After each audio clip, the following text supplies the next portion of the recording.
स्वयंपाक केला होता आणि तिने मेथीची भाजी केली होती, त्याच्यात तर मीठ पण नव्हतं, तेव्हा काय बोलला नाही तुम्ही? लग्न झालेले आठवतंय का मी काय बोलतीये? They tend to remember things way back and that's how the things go. लग्न करा. माझा नंबर देते मी तुम्हाला, सविस्तर लिहून घ्या व्यवस्थित, कारण गरज पडणार आहे तुम्हाला. 6 महिन्याचा माणूस मध्ये कपाटात जागा नाही, विचार करा.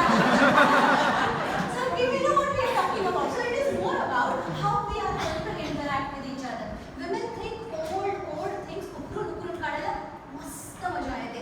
And men are like, आत्ताचं बोल ना, मीठ नाहीये, मीठ दे. It is simple.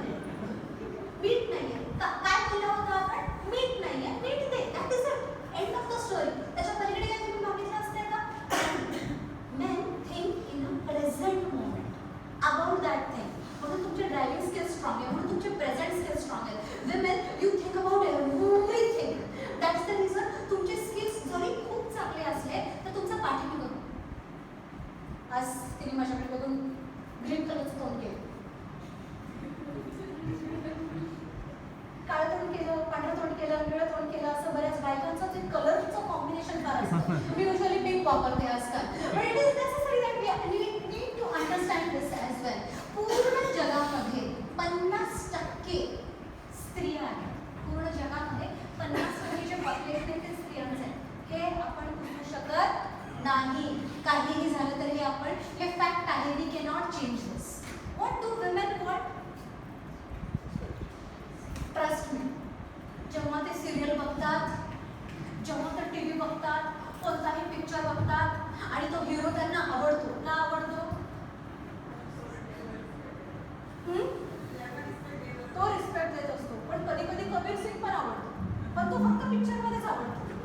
तो घरात अवतरला तर कसं काय आवडेल? आवडेल का? नाही आवडणार. Give thought. म्हणजे स्त्रियांना कधी कोणती गोष्ट आवडेल, कधी कोण आवडेल ह्याचा नियम नाहीये. But it is important that you have to give respect and at the same time the ladies will also give respect to you.